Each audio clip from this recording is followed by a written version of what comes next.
Good morning. Welcome back to Devotion. This week, we are talking about popular Bible verses that typically are quoted without any context. And so my hope is that this week we can bring a little more context just to add some depth to what those verses actually mean. And today's is another very popular one. Guarantee you know it. Philippians 4:13. I can do all things through him who strengthens me. Or as another version says, I can do all things through Christ who gives me strength.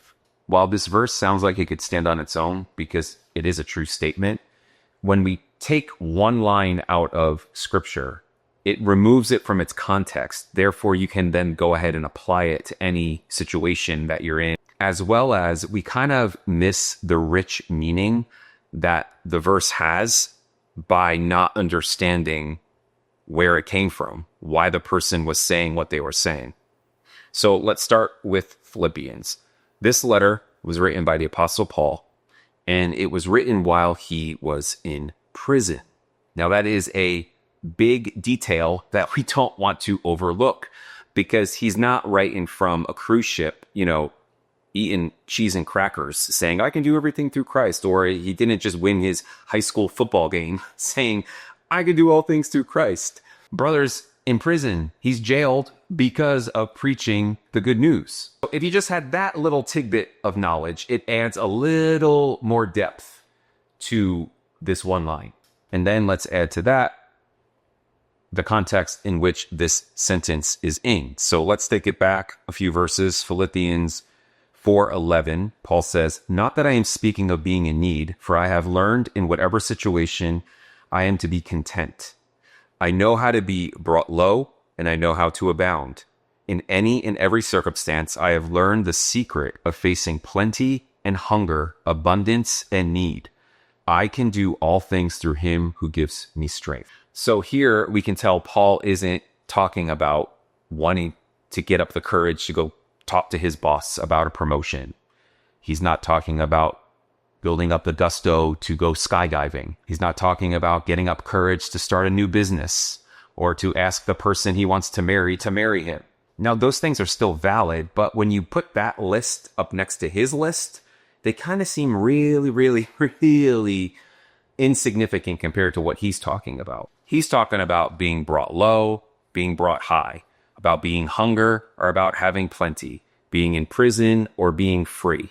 It seems like his lens is quite wide, whereas where I have, even myself, and I've heard other people make this one line about something very, very, very personal and something that is about my best interest.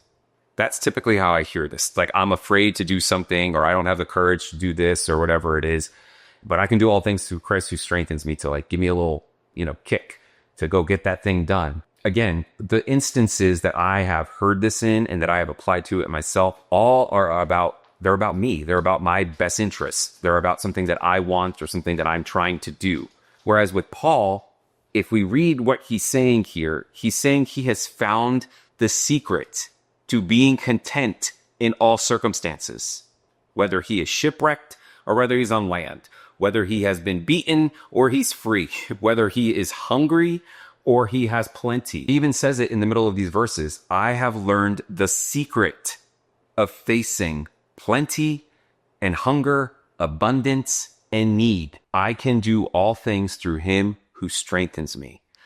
So in essence, what he's saying is that the secret to being content in life is that no matter what life throws at me, I know I can get through it because Christ is with me. And the statement alone should draw our attention to Paul's dependence on Christ.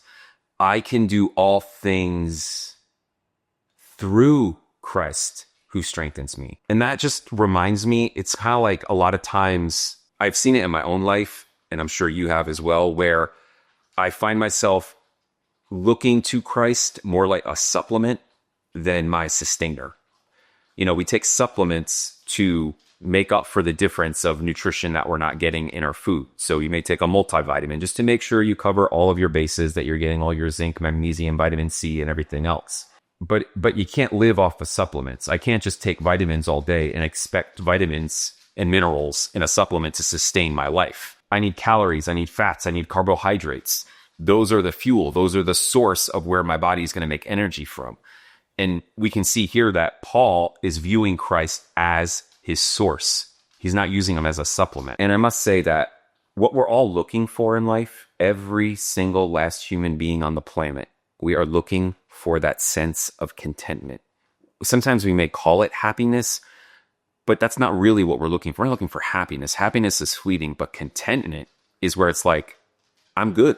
I feel so at peace with everything I have, with where I'm at, with who I am. That's contentment. And that's what we're all looking for. And Paul here says he found the secret to it. The secret to contentment is that I may be in chains, or I may be free, I may be starving, or I may have an abundance of food. Regardless, it's all irrelevant, because no matter what I have going on in my life, if Christ is my source, if he is with me and I'm drawing from him, I can do it. Not because of me, but because of him and his strength.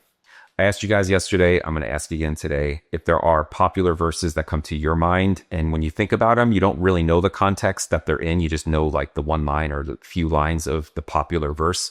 If one of those comes to your mind right now, drop it in the comments below, because I'm looking for verses to talk about this week. I got a big list that I am considering, but I'd love to hear what comes to your mind. So today, in our pursuit of contentment, call it happiness, let's remember the secret to getting contentment.